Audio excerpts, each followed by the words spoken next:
মৰমৰ ছাত্ৰ ছাত্ৰীসকল, আজি আমি আলোচনা কৰিবলৈ লৈছোঁ তোমালোকৰ তৃতীয় শ্ৰেণীৰ যিখন অংক কিতাপ আছে আমাৰ গণিত, সেই আমাৰ গণিতত থকা একেবাৰে প্ৰথম নম্বৰ লেচন সংখ্যা 100ৰ পৰা 500লৈকে এই পাঠটিৰ আটাইকেইটা মই প্ৰশ্ন উত্তৰ আলোচনা কৰি দিম। অলৰেডি মই তোমালোকক 3টা ভিডিঅ' আপলোড কৰিলোঁ।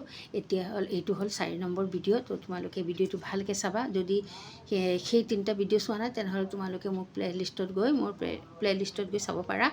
আৰু এইটো হ'ল 4 নম্বৰ ভিডিঅ'। তো মই পাঠটিৰ ওপৰত 4টা ভিডিঅ' অলৰেডি বনাবলগীয়া হৈছে, কিয়নো যিহেতু অংক হয়, অংক ভালকৈ তোমালোকক বুজাই নিদিয়ে, তোমালোকেতো বুজি নাপাবা। সেইকাৰণে মই তোমালোকক একেবাৰে ভালকৈ ধুনীয়াকৈ বুজাই দিছোঁ। তোমালোকে ভিডিঅ'টো যদি ভাল লাগে তেনেহ'লে লাইক কৰিব, শ্বেয়াৰ কৰিব আৰু ছাবস্ক্ৰাইব কৰিব। তেনেহ'লে একেবাৰে ভিডিঅ'টো তোমালোকৰ পলম নকৰাকৈ আৰম্ভ কৰোঁতে তোমালোকে কি কৰিবা, মই তোমালোকক 15 নম্বৰ পেজৰ পৰা আটাইকেইটা প্ৰশ্ন অংকখিনি কৰিবলৈ চেষ্টা কৰিম। তো 15 নম্বৰ পাঠটো ওলাই লোৱা। 15 নম্বৰ পৃষ্ঠাৰ তলৰ প্ৰতিযোৰ সংখ্যাৰ সৰু সংখ্যাটো শুদ্ধ চিন দি আহা। ইয়াত আমাক কি কৈছে, প্ৰতিযোৰ সৰু সংখ্যাটোত কি কৰিব লাগে, শুদ্ধ চিন দিব লাগে। আমি যিহেতু ইয়াৰ আগত পাইছোঁ কি ডাঙৰ সংখ্যাটোত ঘেৰ দিব লাগে, এতিয়া আমাৰ সৰু সংখ্যাটো বিচাৰি উলিয়াব লাগে। তো আমি সৰু সংখ্যাটো বিচাৰি উলিয়াম কেনেকৈ, যদি তোমালোকে প্ৰথমৰ পৰা একেবাৰে অংকত ধৰা নেওতাখিনি কৈ যোৱা, যেনে 1 2 3 4, তাৰমানে যিমান পিছলৈকে যাবা সিমান কি হৈ যায়, সংখ্যাবিলাক ডাঙৰ হৈ যায়। তেনেহ'লে আগৰ সংখ্যাটো তোমালোকে সৰু বুলি ভাবিবা আৰু পিছৰ সংখ্যাবিলাক ডাঙৰ হয়। যেনেকৈ 2, 1ৰ পৰা 2 ডাঙৰ, 2 1তকৈ কি ডাঙৰ আৰু 1 2তকৈ সৰু। ঠিক তেনেধৰণে আমি এইখিনি উলিয়াব লাগিব। তো 122 আছে, 122 আৰু 132। 122টো আমি আগতে পাওঁনে 132টো আগতে পাওঁ? কোৱাচোন তোমালোকে। নেওতা যেতিয়া আমি পঢ়োঁ তেতিয়া 22টো আগত পাওঁনে 32টো আগত পাওঁ? 100টো বাদ দিয়া, খৰকুঠাটো বাদ দিয়া, খালি 22 আৰু 32। 22 আৰু 32ৰ ভিতৰত আমি কোনটো আগত পাওঁ? 22 আগত পাওঁ। সেইকাৰণে আমাৰ কি হ'ব, 122টো আমি সৰু, 122ৰ পৰা 132টো হ'ল ডাঙৰ। তেনে সৰু সংখ্যাটো কোনটো হ'ব? 122। আৰু ডাঙৰ সংখ্যাটো কোনটো হ'ব? এই দুটাৰ মাজত 132। তাৰপিছত হৈছে খ নম্বৰ, 314 আৰু 334। 314 আৰু 34ৰ মাজত কোনটো? 14টো সৰু আৰু 334টো ডাঙৰ। তো তোমালোকে এই 314টোত কি কৰিবা, শুদ্ধ চিন দিবা। তাৰপিছত আছে গ নম্বৰ। গ নম্বৰ দিছে 257 আৰু 287, 80। এতিয়া আমি 5ৰ কোঠা 50 60 70, তাৰপিছত গৈহে আমি 80 পাওঁ। সেইকাৰণে কি হ'ব, আমি এই 257টো সৰু সংখ্যাটো, 257টো তোমালোকে কি কৰিবা, শুদ্ধ চিন দিবা। তাৰপিছত হৈছে ঘ নম্বৰ, 221 আৰু 291। 221 আৰু 291ৰ মাজত কোনটো সৰু? 221, 291 সৰু। যিহেতু 90তকৈ এতিয়া চোৱা তোমালোকে আৰু এটা কথা মই কৈছোঁ, তোমালোকে ইয়াত দশকৰ সংখ্যা কি আছে? 2 দিছে আৰু ইয়াত দশকৰ সংখ্যা 9 দিছে। 9, তেনেহ'লে 9টো দশকত 9 যদি হয় 90 ডাঙৰ নে 20 ডাঙৰ? 90 ডাঙৰ। এনে সৰু সংখ্যাটো কি হ'ব? 221। এতিয়া ডেভিড আৰু ৰূপহীয়ে গণনা কৰা। এতিয়া ডেভিড আৰু ৰূপহীয়ে গণনা কৰিছে। চোৱা, 100ৰ মুঠাৰ কাঠি কেইডাল পাইছে? 2টা নহয় 3টা, আৰু 10ৰ মুঠাৰ কাঠি 1টা, আৰু এটা হ'ল খোলা কাঠি। তো কিমান হ'ব? 100 100 100, 3টা 100 মিলালে কি হ'ব? 300, আৰু 10 310, আৰু 1 হ'ল 31। মই তোমালোকক ভালকৈ দেখুৱাই দি আছোঁ। 100ৰ মুঠা কেইটা আছিল? 3টা আছিলে। 100 আৰু এটা মুঠা আৰু এটা মুঠা, 100 মুঠাত 3টা, আৰু 10ৰ মুঠা কেইটা আছিল? 1টা, আৰু খোলা কাঠি কেইটা আছিল? 1টা। তো আমি গোটেইখিনি কি কৰিম? যোগ কৰি ল'ম। তো 0 0 0 গোটেইকেইটা 0 যোগ কৰিলে আৰু একেলগে যোগ কৰিলে হ'ব 1, আৰু ইয়াত 0 0 আৰু 1 কি হ'ব? ইয়াতো 1 হ'ব, আৰু 1 2 3 কিমান হ'ব? 4। 400 কি হ'ব? 11, 411। তো চৰি দেই, 4 নহ'ব, ইয়াত কেনেকৈ 4 হ'ব? 1 2 3হে, 1 2 3। তো ইয়াত 4 নহ'ব, 311। তো ইয়াত আমি কিমান পালোঁ? 311। ঠিক তেনেধৰণে 100ৰ মুঠা 3টা যোগ কৰিলে কি হ'ব? 300 বাৰু 10, 310, আৰু 11 12 13 14 15 16 17, কিমান হ'ব? 317। মোৰ হাতত তোমাতকৈ কম কাঠি আছে। কোনে কৈছে? ৰূপহীয়ে কৈছে। কাক কৈছে? ডেভিডক কৈছে। ঠিকেই, কাৰণ মোৰ হাতত খোলা কাঠি বেছি আছে। ডেভিড আৰু ৰূপহীৰ কাঠি একে আছে। কি একে আছে? 100ৰ মুঠা 3টা আছে ডেভিডৰ তাতো, আৰু ৰূপহীৰ তাতো 100ৰ মুঠা 3টা আছে। 10ৰ মুঠাও ডেভিডত কেইটা আছে? ডেভিডৰ এটা আছে আৰু ৰূপহীৰো এটা আছে। কিন্তু খোলা কাঠি কি হৈছে? খোলা কাঠি ৰূপহীৰ মাত্ৰ এডাল আছে আৰু ডেভিডৰ কেইডাল আছে? 7ডাল আছে। সেইকাৰণে কি হৈছে? ডেভিডৰ সংখ্যাটো বেছি হৈছে। তাৰমানে ডেভিডৰ এইটো সৰু সংখ্যা নহয়, ডাঙৰ, আৰু ৰূপহীৰ কি পাইছে? সৰু, কম পাইছে। তো এইটো সৰু সংখ্যা আৰু এইটো হ'ল ডাঙৰ সংখ্যা। তো ডাঙৰ আৰু সৰুৰ মাজতো তোমালোকে পাৰ্থক্য বুজি পালা।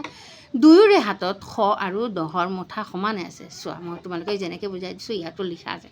দুয়োৰে হাতত 100ৰ মুঠা আৰু 10ৰ মুঠা সমানে আছে, কিন্তু ডেভিডৰ হাতত ৰূপহীতকৈ খোলা কাঠি বেছি আছে। ডেভিডৰ হাতত কেইটা খোলা কাঠি আছে? 7টা আছে। আৰু যিহেতু কি ৰূপহীৰ হাতত মাত্ৰ এটা আছে, তাৰমানে ডেভিডৰ হাতত কেইটা বেছি আছে? 6টা বেছি আছে। 6ডাল কাঠি কি আছে? বেছি আছে। এতিয়া চোৱা, ডাঙৰ সংখ্যাটোত ঘেৰ দিওঁ আহা। এতিয়া আমি প্ৰথমতে পালোঁ সৰু সংখ্যাটো, এতিয়া আমি আকৌ ডাঙৰ সংখ্যাটো ঘেৰ দিব লাগিব। তো 120 আৰু 125, 120 আৰু 125ৰ মাজত 20ৰ পিছতে আমি 25 পাওঁ। যেনেকৈ 20, 21, 22, 23, 24, 25। মই তোমালোকক প্ৰথমে কৈ দিছোঁ নহয় যে যিমানেই পিছলৈ যাবা তিমানেই সংখ্যাবিলাক কি হ'ব? ডাঙৰ হৈ যাব। ডাঙৰ মানে বেছি হোৱা, বেছি। তাৰমানে তোমাৰ তাত যদি 25ডাল কি ধৰা কলম আছে আৰু তোমাৰ ভণ্টিৰ তাত আছে 20ডাল, তেনেহ'লে কাৰ তাত বেছি আছে? তোমাৰ তাতে বেছি আছে। তো বেছি মানে ডাঙৰ সংখ্যা বুজিবলৈ গ'লে বেছি য'ত আছে সেইটোৱে ডাঙৰ সংখ্যা হ'ব। তো 120 আৰু 125ৰ মাজত 125টো ডাঙৰ। তোমালোকে ঘেৰ দি ল'বা। তাৰপিছত আছে খ নম্বৰ। 311 আৰু 310ৰ মাজত কোনটো ডাঙৰ? 311। 310ৰ পৰা 11 মানে 1 বেছি ইয়াত, তেনেহ'লে ডাঙৰ সংখ্যাটো কোনটো হ'ব? এইটো। 133 আৰু 135ৰ মাজত কোনটো ডাঙৰ সংখ্যা? 135। 125 আৰু 127ৰ মাজত কোনটো ডাঙৰ সংখ্যা? 127। আৰু 231 আৰু 213ৰ মাজত কোনটো ডাঙৰ? 13, যিহেতু আমি আগত পাওঁ। 13, 14, 15, 16, 17, 18, তাৰপিছত গৈ 20, তাৰপিছত গৈ 30ৰ কোঠা যাব। তাৰমানে ডাঙৰ সংখ্যাটো হ'ল 231। 437 আৰু 439, 37, 38, 39, তাৰমানে এইটো ডাঙৰ। ইয়াত দুটা সংখ্যা বেছি আছে, ইয়াত দুটা সংখ্যা কম আছে, তাৰমানে এইটো হ'ল ডাঙৰ সংখ্যাটো। বুজি পাইছা তোমালোকে? যিহেতু মই কৈছোঁ যে তোমালোকে প্ৰথমৰ পৰা যদি 1, 2, 3, 4 গণনা কৰি যোৱা, নেওতাবিলাক কৈ যোৱা, যিমানে পিছলৈ যাবা সিমানে সংখ্যাবিলাক ডাঙৰ হৈ যাব, সিমানে বেছি হৈ যাব। যেনেকৈ 1তকৈ 2 বেছি, 2তকৈ 3 বেছি, 3তকৈ 4 বেছি। বুজি পাইছা? তাৰপিছত চোৱা, তলৰ শুদ্ধ উত্তৰটো শুদ্ধ চিন দিয়া। এতিয়া শুদ্ধ উত্তৰটো শুদ্ধ চিন দিব দিছে। 125 আৰু 87, 125 আৰু 87ৰ ভিতৰত 87 ডাঙৰ, কাৰণ ইয়াৰ এককৰ ঘৰৰ অংকটো 7, কিন্তু 125ৰ এককৰ ঘৰৰ অংকটো 5। যেতিয়া আমাৰ এই প্ৰশ্নৰ উত্তৰটো কি দিছে? আমাক 3টা অপশ্যনত দিয়া আছে। উত্তৰটো তোমালোকে উলিয়াব নালাগে, এই 3টা অপশ্যনৰ ভিতৰতে আছে। ইয়াত আছে 125 আৰু ইয়াত আছে 87। ইয়াত তোমালোকক শতকৰ সংখ্যা ঘৰত 1 আছে, ইয়াৰ শতকৰ ঘৰৰ সংখ্যা একো নাই, 0, মানে শতকৰ ঘৰৰ নাই একো। তেনেহ'লে ডাঙৰ সংখ্যা কোনটো হ'ব? 125 হ'ব। তো আমি 125টো ডাঙৰ, কাৰণ ইয়াত শতকৰ ঘৰত 1 আছে, কিন্তু 87ত শতকৰ ঘৰত একো সংখ্যা নাই। একো সংখ্যা নথকাৰ বাবেই কি হৈছে? 125 ডাঙৰ। এতিয়া যদি ইয়াত যদি 1 থাকিলেহেঁতেন, তেনেহ'লে কিন্তু এইটো 187টোৱে ডাঙৰ সংখ্যা হ'লেহেঁতেন। কিয়? 25টো সৰু আৰু 87টো ডাঙৰ। শতকৰ ঘৰত একেই আছে, কিন্তু দশকৰ ঘৰত গৈ কি হৈছে? দশকৰ ঘৰত আৰু এককৰ ঘৰত গৈ কি হৈছে? এই সংখ্যাটোৱে ডাঙৰ হৈ যাব যদি 1 হয়। বুজি পাইছা? ধৰা তোমালোকক মই দেখুৱাই দিছোঁ। এতিয়া আমি পাইছোঁ 125 আৰু 7, 87। এতিয়া যদি আমি ইয়াত 1 এটা লগাই দিওঁ, যদি ধৰা তোমালোকক 1 দিছে, তেনেহ'লে কি হ'ব? শতকৰ ঘৰত আমি ইয়াতো 1 পাইছোঁ, ইয়াতো 1 পাইছোঁ, একেই। কিন্তু দশকৰ ঘৰত গৈ আমি কি পালোঁ? ইয়াত 8 পালোঁ, ইয়াত পালোঁ 2, তেনেহ'লে কোনটো ডাঙৰ হ'ব? এইটো। আৰু আকৌ গৈ এককৰ ঘৰতো আমি ইয়াত 5 আৰু ইয়াত 7 পাইছোঁ, সেইকাৰণে তেতিয়া কি হৈ যাব? এইটো সংখ্যা ডাঙৰ হৈ যাব। যিহেতু আমাক এইটো ইয়াত শতকৰ ঘৰত একো নাই, তেনেহ'লে আমাৰ 125 আৰু 87ৰ মাজত কোনটো ডাঙৰ হ'ব? 125। এতিয়া দিছে ওপৰৰ সংখ্যা দুটা আমি আন ধৰণেও তুলনা কৰিব পাৰোঁ নেকি চিন্তা কৰি লিখা। এতিয়া তোমালোকে চিন্তা কৰিবাচোন, এই প্ৰশ্নৰ উত্তৰটো তোমালোকক মই নিজে কৰিবলৈ দিছোঁ। চাওঁচোন তোমালোকে কোনে কোনে লিখিব পাৰা, কোনে কৰিব পাৰা। তাৰপিছত দিছে তলৰ প্ৰতিযোৰ সংখ্যাৰ ডাঙৰ সংখ্যাটোত ঘেৰ দিওঁ আহা। এতিয়া আকৌ আমাক কি দিছে, সংখ্যাৰ ডাঙৰ সংখ্যাটোত ঘেৰ দিবলৈ কৈছে। তো 421 আৰু 425 মাজত কোনটো এটা আমাৰ উদাহৰণ দিয়া আছে, 425টো ডাঙৰ। 327 আৰু 320 মাজত কোনটো ডাঙৰ হ'ব, 327টো ডাঙৰ হ'ব। ইয়াত যিহেতু এককৰ ঘৰত কি আছে, 0 আছে, ইয়াত এককৰ ঘৰত 7 আছে, সেইকাৰণে এই সংখ্যাটোৱে ডাঙৰ। এনে দশকৰ ঘৰত ইয়াতো 2 আছে, ইয়াতো 2 আছে, শতকৰ ঘৰত ইয়াতো 3 আছে, ইয়াতো 3 আছে, কিন্তু এককৰ ঘৰত গৈ ইয়াত 0 আৰু ইয়াত 7 হৈ গ'ল, সেইকাৰণে এই সংখ্যাটো 327টো ডাঙৰ। এতিয়া আছে 233 আৰু 238, 238 আৰু 233ৰ মাজত কোনটো ডাঙৰ হ'ব, এইটো ডাঙৰ হ'ব। একক ঘৰত ইয়াত 3 আছে আৰু ইয়াত একক ঘৰত আছে 8, তাৰমানে ইয়াত বেছি সংখ্যা আছে, ইয়াত 223 আৰু ইয়াত 3 আছে দশকৰ ঘৰত, ইয়াতো 3 আছে, ইয়াত শতকৰ ঘৰত 2 আছে, ইয়াতো শতকৰ ঘৰত 2 আছে, কিন্তু এককৰ ঘৰত গৈ ইয়াত 3ৰ পৰা 8, ইয়াত 8 হৈ গ'ল, ইয়াত 3 হৈ গ'ল, সেইকাৰণে এইটো সংখ্যাটো ডাঙৰ। তাৰপিছত ঘ নম্বৰটো চোৱা, 428 আৰু 448 348। ইয়াত তোমালোকৰ আমি কিবা দেখা পাইছোঁ যে এককৰ ঘৰৰ সংখ্যাটো হ'ল দুইটা একেই, 8 ইয়াতো আছে 8, আৰু ইয়াত এককৰ ঘৰত 2 আছে, দশকৰ ঘৰত 2 আছে, ইয়াত আছে 4, তাৰমানে চাবলৈ গ'লে এইটো হ'ল ডাঙৰ। কিন্তু আকৌ শতকৰ ঘৰত গৈ ইয়াত 4 হৈ গৈছে আৰু ইয়াত 3 হৈ গৈছে, ইয়াত কি দি আছে, 4 দি আছে, ইয়াত 3 দি আছে। তো 428 আৰু 348ৰ মাজত কোনটো ডাঙৰ হ'ব, 428টো ডাঙৰ হ'ব, ঠিক আছে। তাৰপিছত তলৰ সংখ্যাকেইটাৰ সৰু সংখ্যাটো ঘেৰ দিওঁ আহা। ইয়াত আমি প্ৰথমতে ডাঙৰ সংখ্যাটো পালোঁ, এতিয়া আমি সৰু সংখ্যাটো 220 আৰু 202, 220 আৰু 202ৰ মাজত সৰু সংখ্যা কোনটো, 202। 481 আৰু 389, 389 আৰু 481ৰ মাজত কোনটো সৰু হ'ব, এইটো সৰু হ'ব। ইয়াত যিহেতু শতকত 3 আছে, ইয়াত শতকত 4 আছে, তাৰমানে সেইকাৰণে এইটো সৰু হ'ব। তাৰপিছত আছে 388 আৰু ইয়াত 228, 288 আৰু 388, তো 388টো ডাঙৰ হ'ব। ইয়াত শতকৰ ঘৰত 3 আছে, ইয়াত শতকৰ ঘৰত 2 আছে, তো এই সংখ্যাটো 2তকৈ 3 ডাঙৰ হয় আৰু 3 2তকৈ সৰু হয়, তাৰমানে এই সংখ্যাটো হ'ব সৰু, 288টো সৰু।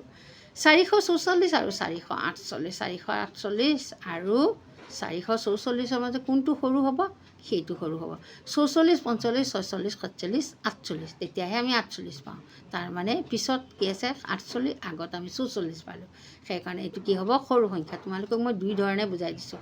এটা হ'ল তোমালোকে চোৱা, এককৰ ঘৰত কি আছে, ইয়াত 4 আছে, ইয়াত 8 আছে, কিন্তু কি আছে 4 আছে, ইয়াত 8 আছে, ঠিক নহয়। আকৌ ইয়াত 4, এই সংখ্যা দুটা একে সমান আছে, দশকৰ ঘৰতো 4, ইয়াতো দশকৰ ঘৰত 4, ইয়াতো শতকৰ ঘৰত 4, ইয়াতো শতকৰ ঘৰত, কিন্তু ইয়াত এককৰ ঘৰত 4 আৰু ইয়াত এককৰ ঘৰত 8 হৈ গৈছে, সেইকাৰণে কি হ'ব, ইয়াত এইটো সংখ্যা হ'ব সৰু সংখ্যা, এইটো তোমালোকে ঘেৰ দি ল'বা। তাৰপিছত আছে এই দুটা চিন আৰু এইটো সমান চিন, এইটো ডাঙৰ সৰুৰ চিন আছে আৰু এইটো সমান চিন আছে, পৰিচয় হওঁ আহা। এতিয়া তোমালোকক এইটো আমি কেনেকৈ ক'ত কি ব্যৱহাৰ কৰিব লাগে সেইটো নিয়মে আমাক দেখুৱাই দিয়া হৈছে। ইয়াত জবা ফুল কেইটা আছে, 5টা আছে, যিহেতু ইয়াত কেইটা আছে, 3টা আছে, তো চিনটো কেনেকুৱা বহোৱা হৈছে চোৱা, এইপিনে বহোৱা হৈছে, তাৰমানে এই চিনটো যিটো ভিতৰত সদায় ডাঙৰ সংখ্যাটো থাকে আৰু পিছপিনে এইটো তাৰ এই পিছৰ পিনে জোঙা অংশটো ইপিনে সদায় সৰু সংখ্যাটো থাকে। এতিয়া চোৱা, ইয়াত পখিলা দিছে 6টা আৰু ইয়াত দিছে 4টা, তেতিয়া এই চিনটো কি হৈ গ'ল, পখিলা মানে ডাঙৰ সংখ্যাটোৰ পিনে ঘূৰি গ'লগৈ, বুজি পাইছা, আৰু সৰু সংখ্যাৰ পিনে এই জোঙা অংশটো সৰু সংখ্যাৰ পিনে সৰু। ইয়াত 4টা যিহেতু পখিলা আছে, ইয়াত কম আছে পখিলা আৰু ইয়াত বেছি আছে, সেইকাৰণে চিনটো এইপিনে হৈ গ'ল। তাৰপিছত আছে তোমালোকক আমি কি দিছোঁ, চাকি দেখা পাইছোঁ, ইয়াতো 4টা চাকি, ইয়াতো 4টা চাকি, তাৰমানে 2টা বাকচত সমান সমান চাকি, সমান সমান সংখ্যাই আছে ইয়াত, সেইকাৰণে ইয়াত কি হ'ব, সমান চিনটো হ'ব। তাৰপিছত দিছে ইয়াত তোমালোকৰ, তাৰপিছত সংখ্যাৰে বুজোৱা হৈছে, যিহেতু ইয়াত জবা ফুল 5টা আছে, 5 দিছে আৰু জবা ফুল 3 দিছে, আৰু এই সংখ্যাৰ এই চিনটো বহুওৱা হৈছে, 5ৰ পিনে কি হৈছে, তাৰ মুখটো আৰু জোঙা অংশটো কি 3 পিনে দিয়া হৈছে, ঠিক তেনেধৰণে এইটো কৰা হৈছে, ইয়াতো সংখ্যাখিনি দিয়া হৈছে আৰু সংখ্যাৰ লগত তোমালোকক সমান চিন আৰু এই চিনবিলাক ব্যৱহাৰ কৰি দেখুওৱা হৈছে আমাক। এতিয়া আমাক কি কৰিবলৈ কৈছে, তলৰ ছবিবোৰ গণনা কৰি খালী বাকচত এই চিনবোৰ বহুৱাম আহা। এতিয়া আমাৰ ইয়াত লাৰু কেইটা পালোঁ, 1 2 3 4 5টা, ইয়াতো 1 2 3 4 5টা। তাৰমানে প্লেটত 2টা প্লেট দিয়া হৈছে, 2টা প্লেটতে সমান সংখ্যাৰে কি আছে, লাৰু আছে। তেতিয়া আমি কি চিন বহাব লাগিব, সমান চিন। তাৰপিছত আমাক কি দিছে, ইয়াত কি দিছে, আপেল কেইটা আছে ইয়াত, 1 2 3 4টা আপেল আছে। আৰু ইয়াত কেইটা আছে, 1 2 3 4 5 6 7টা আপেল আছে। যিহেতু ইয়াত তাৰমানে ইয়াত বেছি সংখ্যা আছে, তে আমি কোনটো চিন বহুৱাব লাগিব, এই ছেকেণ্ড চিনটো বহুৱাব লাগিব। এইটো চিনটো, এই চিনটো ইয়াত বহুৱাব লাগিব। এতিয়া দিয়া আছে আমাৰ কলম কেইটা, 3টা কলম দিয়া আছে ইয়াত, আৰু ইয়াত কেইটা দিয়া আছে, 6টা কলম। তাৰমানে ইয়াত বেছি সংখ্যক কলম আছে, ইয়াত 6টা আছে, ইয়াত 3টা আছে। তো কোনটো চিন বহুৱাব লাগিব, সৰু, তাৰমানে 2 নম্বৰ চিনটো ইয়াত বহুৱাব লাগিব। তাৰপিছত দিছে, ইয়াত দিছে, নেক্সটটো দিছে আমাক বহি, কিতাপ কেইটা আছে, 1 2 3 4 5টা। কিতাপ নাহিলে ডায়েৰী হ'ব, যিকোনো এটা হ'লে হ'ল। আৰু ইয়াত কেইটা দিছে, 1টা দিছে। তেনেহ'লে আমি কোনটো চিন বহুৱাব লাগিব, প্ৰথম চিনটো। প্ৰথম যিটো চিন দিয়া আছে আমি এইটো চিন বহুৱাব লাগিব। তাৰপিছত দিছে খালী বাকচত এই 2টা চিন আৰু সমান চিন বহুৱাম আহা। তো 123 আৰু ইয়াত 121। 123টো ডাঙৰ, যিহেতু আমি কোনটো চিন বহাব লাগিব, এই চিনটো বহুৱাব লাগিব। 491 আৰু 482, 491 আৰু 482ৰ মাজত কোনটো ডাঙৰ, 491টো ডাঙৰ। তাৰমানে আমি এইটো চিন বহুৱাব লাগিব। তাৰপিছৰ সংখ্যাটো দিছে আমাক 300 আৰু ইপিনে 301। তো আমি কোনটো চিন বহাব লাগিব, যিহেতু 301টো ডাঙৰ হয়, তাৰমানে এই চিনটো ছেকেণ্ড, যিটো দ্বিতীয় নম্বৰ চিন, সেইটো দ্বিতীয় নম্বৰ চিনটো বহুৱাব লাগিব ইয়াত। তাৰপিছত দিছে 137 আৰু 137। তো 137 আৰু 137 দুয়োটাই সমান সংখ্যা, সেইকাৰণে আমি ইয়াত কি চিন বহাব লাগিব, সমান চিনটো বহুৱাব লাগিব। তাৰপিছত দিছে 344 আৰু 244। 344ৰ পৰা 244 সৰু হয়। 344 ডাঙৰ নে 244 ডাঙৰ, 344 ডাঙৰ। তেনেহ'লে আমি কোনটো চিন বহাব লাগিব, এই চিনটো বহুৱাব লাগিব। তাৰমানে তোমালোকে এটা কথাই মনত ৰাখিবা যে এই চিনটো যিটো বহুৱাবা, তোমালোকে এইটো জোঙা অংশটো সদায় সৰু সংখ্যাৰ পিনে থাকিব। আৰু এইটো যিটো তাৰ পেট আছে, মুখ আছে, ধৰা মই তোমাক মুখেই ধৰিলোঁ, তাৰমানে এই চিনটোৱে সদায় ডাঙৰ সংখ্যাটোৱে খাবলৈ চেষ্টা কৰে। তোমালোকে এইটো চিন মনত ৰাখিবা যে ডাঙৰ সংখ্যাটোৱে এইটোৱে খাবলৈ ভাল পায়। তাৰমানে ডাঙৰ চিনটো তাৰ মুখৰ ওচৰত, তাৰ মুখৰ ওচৰতে তোমালোকে ৰাখিবা। তাৰমানে এই চিনটো তোমালোকে যিপিনে ডাঙৰ সংখ্যা থাকে সেইপিনে তাৰ মুখটো দি ল'বা। এতিয়া আছে 99 আৰু 99। 99 আৰু 99 সংখ্যাটো একেই। তোমাৰ হাতত 99টা আছে, তোমাৰ মাৰ হাততো 99টা, সমান সংখ্যকে আছে, সমানে আছে, কাৰো তাতো বেছি নাই কম নাই। তাৰমানে কি হ'ব, সমান চিন হ'ব। এতিয়া আছে 210 আৰু 101। 210 ডাঙৰ নে 101 ডাঙৰ, 210 ডাঙৰ। তাৰমানে আমি কোনটো চিন বহাব লাগিব, এই চিনটো বহুৱাব লাগিব। তাৰমানে 210টো সি এই চিনটোৱে খাব, তাক ভাল পায়। মানে ডাঙৰ সংখ্যাটোৱে সি ভাল পায় খাবলৈ, সৰু সংখ্যাটো সি এভইড কৰে, ভাল নহয় এইটো তাক। মই ডাঙৰটো ভাল পাওঁ, ডাঙৰ বস্তু, বেছি বস্তু ভাল পাওঁ। কিছুমান মানুহ থাকে নহয়, বেছি খাবলৈ ভাল পায়, বেছি পিন্ধিবলৈ ভাল পায়, চব সময় বেছি লাগে। সেই মানে এই চিনটো এনেকুৱা। 473 ইয়াত আছে 437। 473 আৰু 437, 473 আৰু 437ৰ মাজত কোনটো ডাঙৰ, 37 আছে, আৰু ইয়াত আছে 73। 37 আৰু 73ৰ মাজত কোনটো ডাঙৰ, 473টো ডাঙৰ। তো শুদ্ধ এই চিনটো এইপিনে বহুৱাই ল'বা। তাৰপিছত আমি নেক্সট পেজটো চোৱা। নেক্সট পেজত আমাক কি দিছে, যে ৰঙা ৰঙৰ ওচৰৰ অংকটোৰ পৰা, মানে এই ৰঙা ৰঙৰ যিটো বাকচ আমাক দিছে, এই অংকটোৰ পৰা আৰম্ভ কৰি কাঁড়চিনৰ দিশেৰে গৈ, কাঁড়চিনৰ যিটো দিশ আছে, এইটো কাঁড়চিন আমাক দিছে, তাৰ দিশেৰে, এই কাঁড়চিনটো যিপিনে দিয়া থাকে সেই দিশেৰে গৈ সংখ্যা গঠন কৰোঁ আহা। 1 2 3ৰে সংখ্যা গঠন। এতিয়া আমাক কাঁড়চিনৰ, এতিয়া আমাক কি কৰিছে, ৰঙা ৰঙৰ বাকচটোৰ পৰা আমি কি ল'লোঁ, কি সংখ্যা পালোঁ, 1 পালোঁ। আৰু কাঁড়চিনে 1ৰ পৰা লৈ কাঁড়চিনে কোনপিনে যাবলৈ কৈছে, আমাক এইপিনে যাবলৈ কৈছে। তো আমি এইপিনে গৈ কি সংখ্যা পালোঁ, এটা 2 পালোঁ। তাৰপিছত আকৌ কাৰ চিনটো কোনপিনে যাবলৈ দিছে আমাক এইপিনে যাবলৈ দিছে তো কিমান পালোঁ 3 তো 1 2 3 তো এনেকৈ লিখিব লাগিব 1 2 3 1 2 3 লিখিলে এই সংখ্যাটো আমি কি ক'ম 123 তাৰপিছত দিছে আকৌ আৰু এটা বাকচ সেই ৰঙা ৰঙৰ বাকচ ইয়াত আমি আকৌ 1 পালোঁ এতিয়া আমাক প্ৰথমতে কি কাৰ চিনটো দেখুৱাই দিছে যে আমি এইপিনে যাব লাগে এতিয়া আমাক কাৰ চিনটো কোনপিনে যাবলৈ দিছে এইপিনে যাবলৈ দিছে তো আমি 1 পিছত আমি প্ৰথম 1 পালোঁ তাৰপিছত এইপিনে গৈ গৈ ৰাস্তাত কি পালোঁ 3 পালোঁ 3 সংখ্যাটোও ল'লোঁ তাৰপিছত পালোঁ আকৌ গৈ আছোঁ তাৰপিছত 2 পালোঁ তাৰপিছত আমি এই সংখ্যাবিলাক লৈ ল'লোঁ 1 পালোঁ প্ৰথমতে 3 পালোঁ তাৰপিছত 2 পালোঁ তো আমি লিখি ল'লোঁ 1 3 2 কিমান হ'ব 132 তাৰপিছত আমি নেক্সটটো পালোঁ চোৱা এতিয়া আমি ৰঙৰ যিটো অংক পালোঁ এইটো ক'ত পালোঁ 2 পালোঁ এতিয়া ৰঙা ৰঙৰ অংকটো ৰঙা ৰং দিয়া আছে আমি এই ৰঙা ৰঙৰ যিটো ওচৰত থকা অংকটো কি পালোঁ 2 পালোঁ তাৰপিছত কাৰ চিনটো 2 পৰা আমি ক'ত যাম 3ত গ'লোঁ কাৰ চিনেৰে যিহেতু দেখুৱাই দিয়া হৈছে আমি সেই ঠিকমতে যাব লাগিব 2 3 1 তাৰমানে আমি কি লিখিব লাগিব 203 1 231 কিমান লিখিব লাগিব 231 2 3 1 তাৰপিছত আছে আমাৰ আকৌ দিয়া আছে 2 তাৰপিছত আকৌ দিছে এতিয়া আমি ক'ত কোনপিনে যাব লাগিব আমাৰ কাৰ চিনেৰে দেখুৱাই দিয়া হৈছে যেতিয়া 2 তাৰপিছত আমি 1ৰ ঘৰলৈ যাম তাৰপিছত 3ৰ ঘৰলৈ তাৰমানে 2 1 3 এতিয়া আমি ইয়াত লিখিব লাগিব কি 2 1 3 তো আমি কম কি এইটো 213 2 আৰু 1 10 3 13 তাৰপিছত আছে আৰু এটা সংখ্যা তাৰপিছত আছে ৰঙা ৰঙৰ আমি বাকচটোত যিটো কোণ আছে সেইটো আমি কি সংখ্যা পালোঁ 3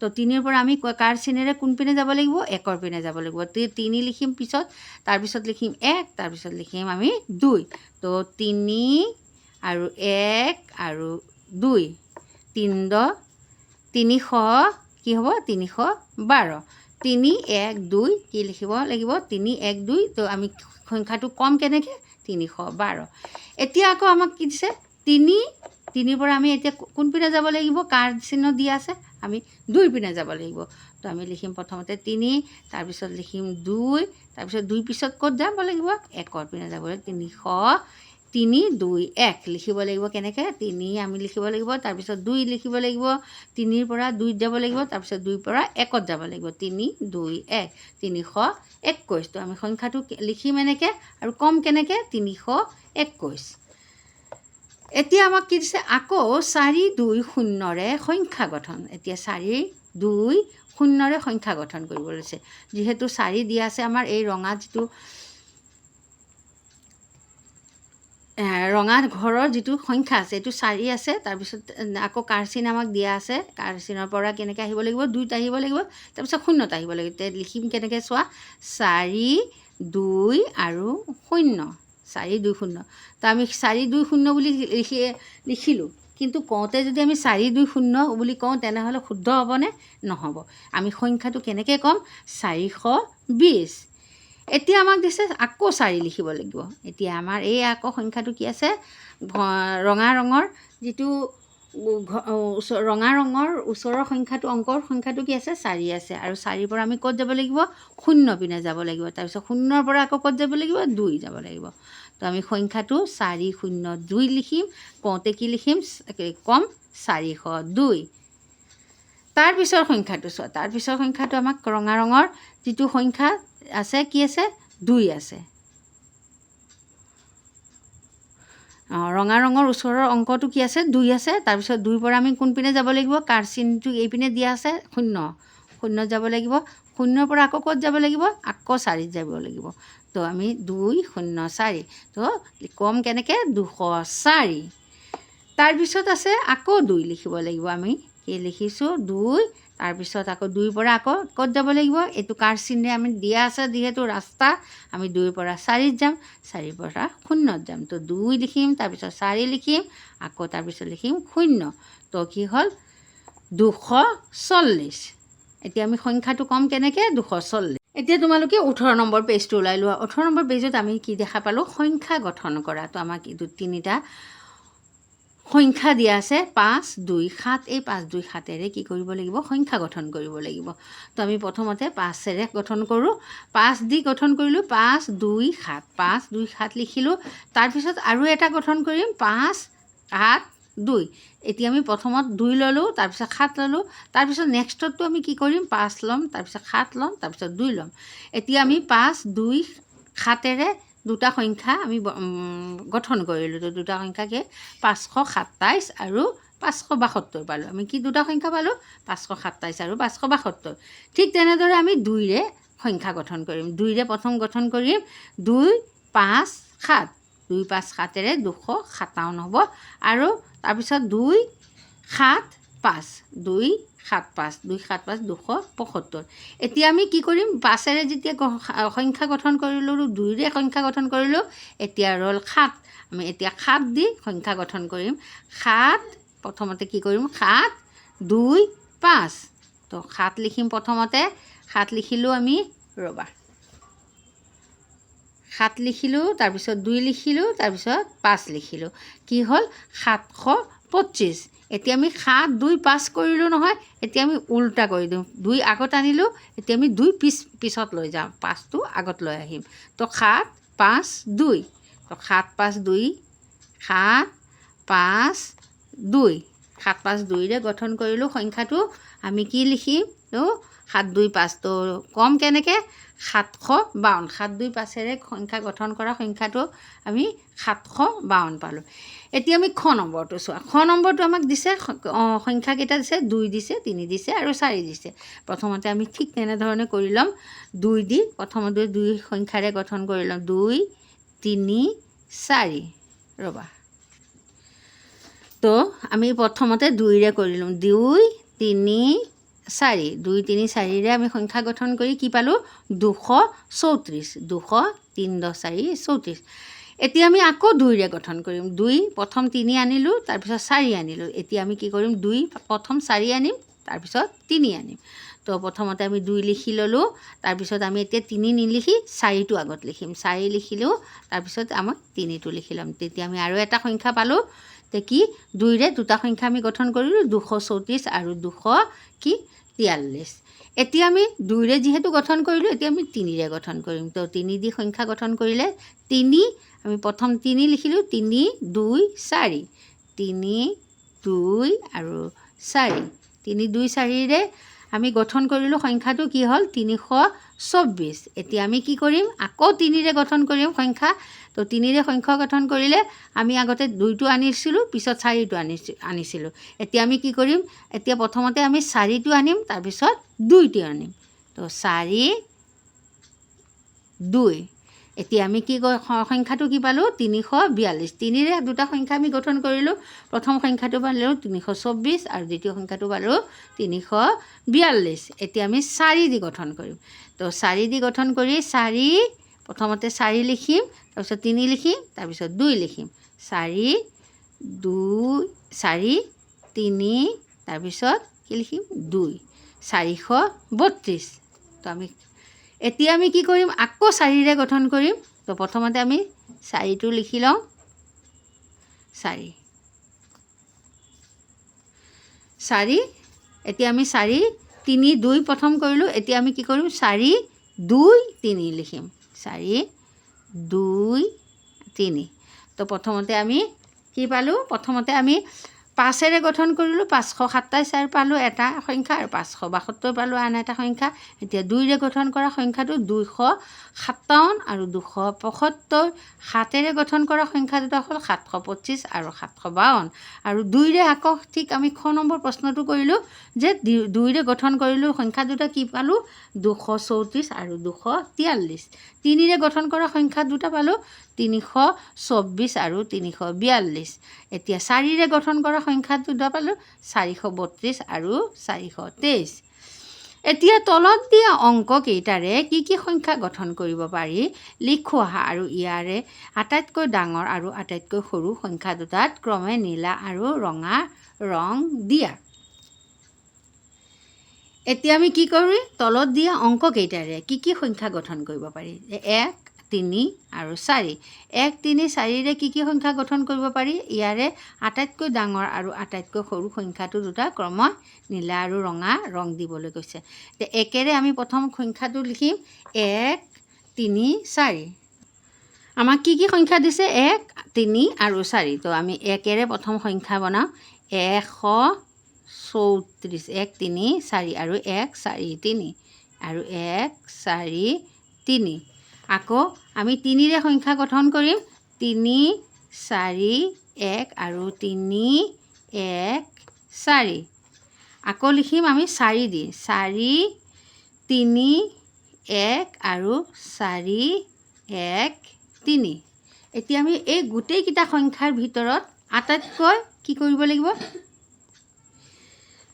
তাৰমানে আমাক কি কৈছে প্ৰশ্ন এইখিনি প্ৰশ্ন দিছে যে আমি এই তিনিটা সংখ্যাৰে আমি সংখ্যাবিলাক গঠন কৰিব লাগিব আৰু সংখ্যা গঠন কৰি প্ৰথমতে ডাঙৰ সংখ্যাটোত কি কৰিব লাগিব নীলা ৰং আৰু সৰু সংখ্যাটোত আমি কি কৰিব লাগিব ৰঙা ৰঙেৰে কি কৰিব লাগিব ৰং দিব লাগিব তে আমি ইয়াৰ পৰা যিটো সৰু সংখ্যা আমি সৰু সংখ্যাটো প্ৰথমতে বাছি লওঁ 134 143 আৰু 341 314 431 413 তে আমি যিহেতু আমি কোঠাত কি 4 পালোঁ ইয়াত 3 পালোঁ 1 পালোঁ তো আমি শতকৰ ঘৰত 1 যিটো আছে শতকৰ একৰ ঘৰত যিটো সংখ্যা আছে ইয়াৰ ভিতৰতে আমি সৰু সংখ্যাটো পাম ঠিক আছে 134 আৰু 143ৰ ভিতৰত কোনটো সৰু সংখ্যা 134 তো 134টো কি হ'ব সৰু সংখ্যাটো হ'ব সৰু সংখ্যাটো আমি কি কৰিব লাগিব নীলা ৰং দিব লাগিব তো তোমালোকে 134টো লিখি ল'বা 134টো লিখি ইয়াত নীলা ৰং দি দিবা আৰু ডাঙৰ সংখ্যাটো যিহেতু আমি 1 3 4 1 3 4ৰ মাজত কোনটো ডাঙৰ সংখ্যা 4টো ডাঙৰ সংখ্যা তো সেই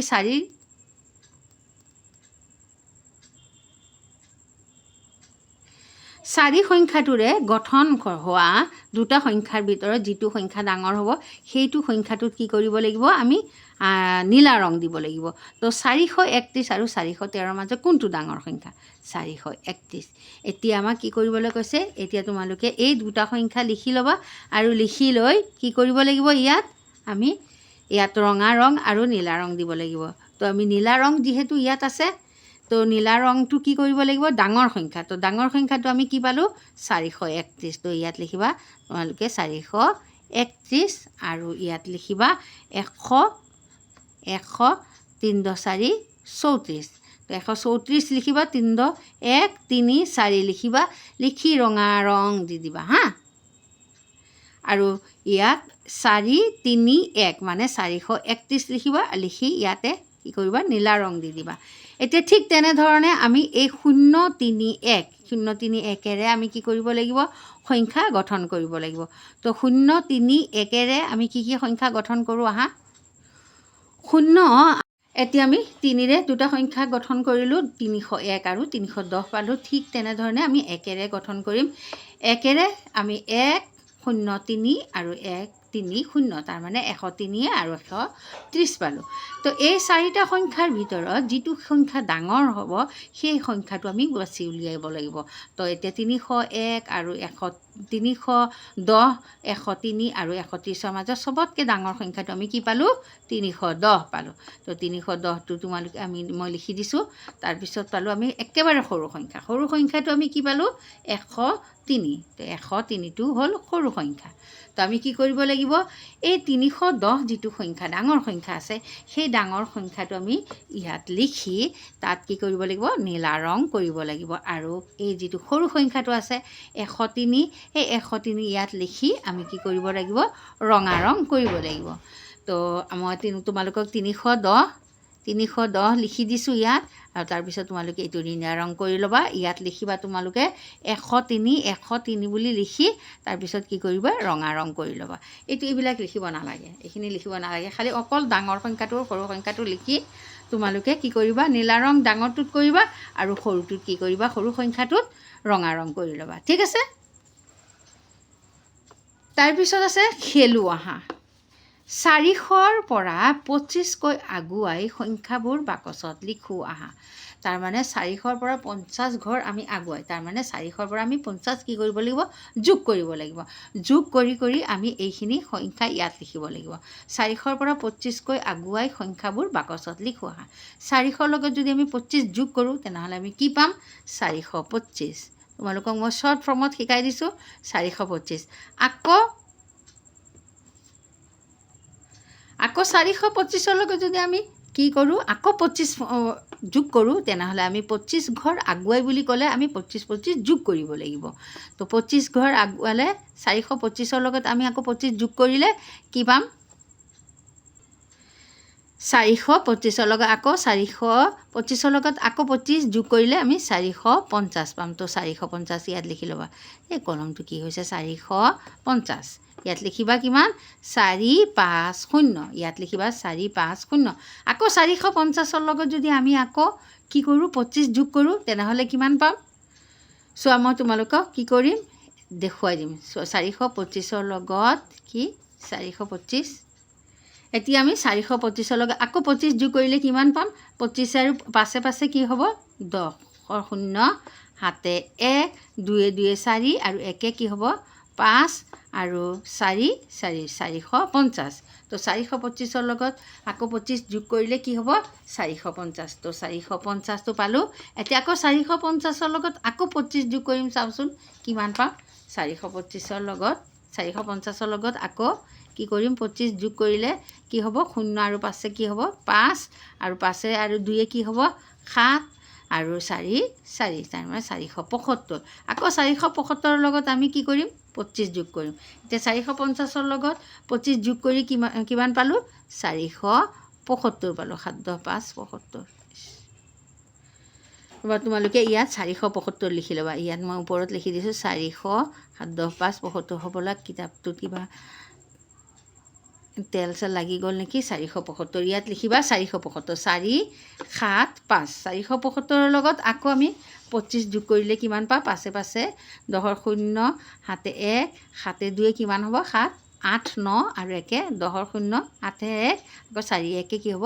5। তাৰমানে 475ৰ লগত আকৌ 25 যোগ কৰিলে আমি 500 পাম। ইয়াত কি লিখিবা? 505 0 0। ইয়াত 475 লিখিবা, ইয়াত 450 লিখিবা। তো ব'লা এই বহীটোত কিতাপত কি হৈছে? কিবা তেল চেল লাগি গ'ল নেকি? সেইকাৰণে কি চিয়াহীৰ আখৰটো হোৱা নাই। 500 লিখিবা ইয়াত 475 লিখিবা। এতিয়া আমাক দিছে নেক্সট প্ৰশ্নটো আমি 300ৰ পৰা 6কৈ পিছুৱাই সংখ্যাবোৰ বাকচত লিখোঁ আহা। এতিয়া আমি পিছুৱাব লাগিব। পিছুৱাকৈ মানে তাৰমানে 300ৰ পৰা 5 6 কি কৰিব লাগিব? বিয়োগ কৰিব লাগিব। তো বিয়োগ কৰিলে আমি কিমান পাম চাওঁচোন। এতিয়া আমি চোৱা, এতিয়া আমি কি কৰিব লাগিব? 300ৰ লগত আমি 6 বিয়োগ কৰিব লাগিব। 300ৰ পৰা 6 বিয়োগ কৰিলে আমি কিমান পাম? 294। এতিয়া আমি কেনেকৈ চোৱা? আমি বিয়োগ কৰি মই তোমালোকক দেখুৱাই দিছোঁ যে 300ৰ পৰা 6 বিয়োগ কৰিলে আমি কিমান পালোঁ? 200। এতিয়া 294ৰ পৰা আমি আকৌ 6 বিয়োগ কৰিব লাগিব। 6 বিয়োগ কৰিলে আমি কিমান পাম চোৱাচোন। এতিয়া আছে 4, ইয়াত আছে 4, 4ৰ পৰা 6, 4ৰ পৰা 6 যেতিয়া বাদ দিব নোৱাৰি, কিহৰ কাৰণে? 4টো সৰু সংখ্যা আৰু 6টো ডাঙৰ সংখ্যা। সেইকাৰণে আমি 4ৰ পৰা 6 বাদ দিব নোৱাৰিম। তো আমি ইয়াৰ পৰা কি আনিম? 1 আনিম। 10 14, 14ৰ পৰা 6 বাদ দিলে চোৱা 8 9 10, 14টো ক'ত থাকে? আকৌ 12 13 14। 14ৰ পৰা আমি 6 বিয়োগ কৰিলে 1 2 3 4 5 6। 6 বিয়োগ কৰিলে আমি কিমান পাম? 8 পাম। তো আমি 6 বিয়োগ কৰি 8 পালোঁ। আৰু ইয়াৰ পৰা যিহেতু আমি 1 ধাৰ কৰি ল'লোঁ, ইয়াৰ 9ৰ পৰা আমি 8 থাকি গ'ল। ইয়াত আমি 8 ল'লোঁ আৰু ইয়াত 10 হ'ব। কিমান হ'ব? 288। তো ইয়াত আমি লিখিম 200 কিমান লিখিম? 288। 288ৰ লগত আকৌ আমি কি কৰিব লাগিব? 6 বিয়োগ কৰিব লাগিব। ঠিক তেনেধৰণে আমি 6 বিয়োগ কৰি কি কৰিম? 8ৰ পৰা 6 বাদ দিলে কিমান হ'ব? 8 আছে ইয়াৰ। 8ৰ পৰা আমি 6 বাদ দিম, চোৱাচোন কিমান থাকিলে? 8 1 2 3 4 5 6। 6 বিয়োগ কৰিলে কিমান থাকিব? 2 থাকিব। তো 2 লিখিম আমি ইয়াত লিখিম 8 আৰু ইয়াত 2। তো কি হ'ব? 282। আমাৰ ইয়াত লিখিব লাগিব কি? 282। 82 8 10 2 82 282 লিখিলোঁ। ঠিক তেনেধৰণে আমি কি কৰিম 6 বিয়োগ কৰি কৰি আমি সংখ্যাখিনি ইয়াত বহুৱাই যাম। তো 282 পৰা আমি 6 বিয়োগ কৰিলে 276 পাম। 276 76 2 লিখিবা 7 আৰু লিখিবা 6 লিখিবা। তাৰপিছত আমি কি পাম 276 পৰা 6 বিয়োগ কৰিলে আমি 270 পাম। 7 10 0 70 270 2 7 0 70। তাৰপিছত পাম 206 বিয়োগ কৰিলে 264 লিখিবা ইয়াত 14 4 64। তাৰপিছত লিখিবা 258 আৰু তাৰপিছত লিখিবা 252। আকৌ 6 বিয়োগ কৰি কৰি আমি যাম 252 246। তাৰপিছত হ'ল 240 লিখিবা ইয়াত। এইটো একেবাৰে শেষৰ বাকচত তোমালোকে লিখিবা 240। এইখিনি লিখি ল'বা। তাৰপিছত চোৱা তোমালোকে তলৰ তালিকাখনলৈ চোৱা। তো ইয়াত তালিকাখনত কি আমাক কি দি আছে চাওঁচোন আমি এবাৰ। 399 400 401 402 403 404 405 406 407 408 409 410। এতিয়া আমি এই তালিকাৰ তলত থকা যিখিনি প্ৰশ্ন আছে সেই প্ৰশ্নখিনি আমি কৰি লওঁ। তলৰ প্ৰশ্নকেইটাৰ উত্তৰসমূহ ওপৰৰ তালিকাখনত বিচৰা। তাৰমানে এই যিখিনি প্ৰশ্ন আছে সেই প্ৰশ্নৰ উত্তৰখিনি আমি তালিকাখনতে পাম। তে 402ৰ লগত 1 যোগ কৰিলে কিমান পাম? 402ৰ লগত 1 যোগ কৰিলে চোৱাচোন 402 আৰু 1। এতিয়া আমি 402ৰ লগত 1 যোগ কৰিম। চোৱা 402 যোগ 1। তো 1 যোগ কৰিলে কিমান পাম? 2 1 3 হ'ব। 0 তলত যিহেতু একো সংখ্যা নাই তেনেহ'লে 0 বহি আহিব। 4 তলত যিহেতু কোনো সংখ্যা নাই তেনেহ'লে 4টো 4 ইয়াত বহিব। তো আমি কিমান সংখ্যা পাম? 403। তো তোমালোকে লিখিবা ধুনীয়াকৈ যে 402ৰ লগত 1 যোগ কৰিলে আমি 403 পাম। তো উত্তৰটো তোমালোকে লিখিবা যে উত্তৰটো এনেকুৱা লিখিবা যে 403 পাম। পতাকাৰে পাম। ঠিক আছে। তাৰপিছত চোৱা নেক্সট প্ৰশ্নটো 402ৰ পৰা কেইঘৰ আগুৱালে আমি 409 পাম। এতিয়া 402ৰ পৰা আমি কেইঘৰ চাওঁচোন। 402 ক'ত আছে? 402 402ৰ পৰা কেইঘৰ আগুৱালে আমি 409 পাম। তো 1 ঘৰ আগুৱালোঁ, 2 ঘৰ আগুৱালোঁ, 3 ঘৰ, 4 ঘৰ, 5 ঘৰ, 6 ঘৰ, 7 ঘৰ। 7 ঘৰ আগুৱাৰ পিছত আমি কিমান পালোঁ?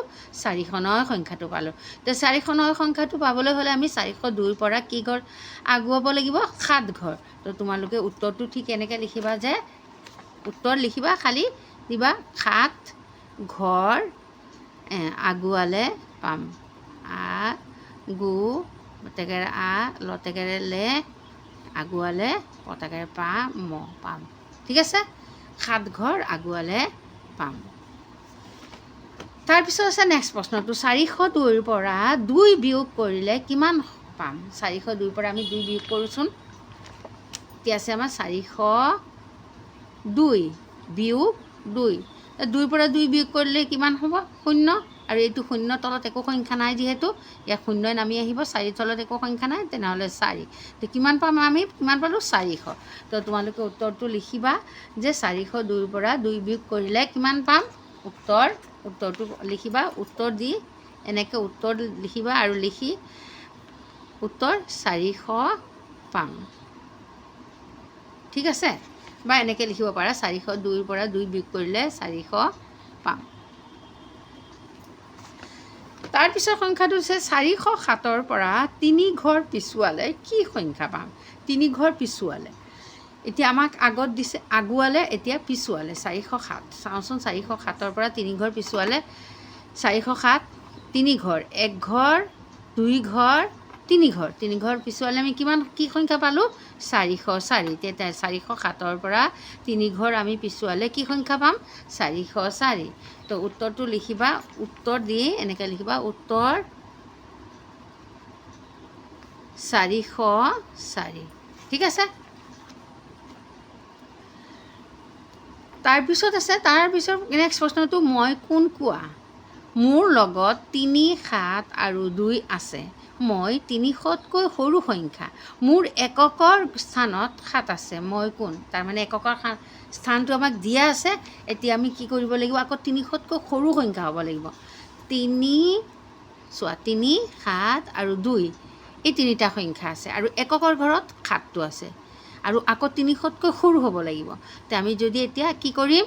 তিনিটো যদি আমি শতকৰ ঘৰত দি দিওঁ তেনেহ'লে কি হৈ যাব 300 কি হ'ব 27 হ'ব তেনে 300তকৈ ডাঙৰ হৈ যাব তেনেহ'লে আমি কি কৰিম এই তিনিটো দশকৰ ঘৰত দি দিম দশকৰ সংখ্যা আৰু 2টো কি কৰিম শতকত দি দিম শতকৰ ঘৰত 2টো লিখিলোঁ 3 আৰু দশকৰ ঘৰত 3 লিখিলোঁ আৰু এককৰ ঘৰত যিহেতু আমাক দিয়াই আছে আমাৰ অপশ্যনটো যে এককৰ ঘৰত আমাৰ 7 দিব লাগিব 7 আছে তো সংখ্যাটো কি হ'ব 273 তে তোমালোকে লিখিবা যে মোৰ লগত 3 7 আৰু 2 আছে মই 300তকৈ সৰু সংখ্যা মোৰ এককৰ স্থানত 7 আছে মই কোন মই তুমি উত্তৰটো লিখিবা 237 2 3 7 এতিয়াতো আমাক প্ৰশ্ন দিছে যে সকলো মুঠকৈ ডাঙৰ যিকোনো সংখ্যাৰ লগত মোক যোগ কৰিলে তাৰ ঠিক পিছৰ সংখ্যাটো পাবা মই কোন সকলো মুঠকৈ ডাঙৰ এতিয়া চবতকৈ সৰু সংখ্যাটো আমি কি জানো 1 চবতকৈ সৰু সংখ্যাটো আমি 1 জানো আৰু যিকোনো সংখ্যাৰ লগত যদি আমি 1 যোগ কৰোঁ এতিয়া 2ৰ লগত আমি 1 যোগ কৰিলে 2 1 কি হয় 3 তাৰ মানে 2ৰ পিছত যিটো সংখ্যা আছে এই 2ৰ লগত 1 যোগ কৰিলে আমি 3 পাম তে 3ৰ লগত যদি আমি 1 যোগ কৰোঁ তেনেহ'লে কি পাম 4 পাম তাৰ মানে 3ৰ পিছত যিটো সংখ্যা আছে সেইটো পাম তাৰমানে মই কোন মই 1 তোমালোকে উত্তৰটো 1 লিখিবা এইটো হ'ল 1 আৰু এইটো হ'ল 237 ঠিক আছে তোমালোকৰ এই প্ৰথম চেপ্টাৰৰ আটাইকেইটা প্ৰশ্ন উত্তৰ মই দিবলৈ চেষ্টা কৰিছোঁ তোমালোকে যদি ভিডিঅ'টো ভাল লাগে তেনেহ'লে লাইক কৰিবা শ্বেয়াৰ কৰিবা আৰু ছাবস্ক্ৰাইব কৰিবা এইটো মোৰ একেবাৰে শেষৰ লাষ্ট তোমালোকৰ ভিডিঅ' মই 4টা ভিডিঅ' একচুৱেলি মই তোমালোকৰ এইটো পাঠত 4টা ভিডিঅ' দিব লগা হৈছে কিহৰ কাৰণে অংকটো মানে পটককৈ দিয়া নাযায় তোমালোকক ভালকৈ শিকাই বুজাই তোমালোকে ভালকৈ মই এক্সপ্লেইন কৰি ভিডিঅ'বিলাক বনাইছোঁ সেইখন তোমালোকে চাবা যদি ভিডিঅ'টো ভাল লাগে তেনেহ'লে লাইক শ্বেয়াৰ কৰিবা তো আজি ভিডিঅ'টো ইমানে নেক্সট এটা ভিডিঅ'ত মই তোমালোকৰ নেক্সট যিটো পাঠ আছে আকৃতি সেইটোৰ বিষয়ে লৈ আহিম তো বাই বাই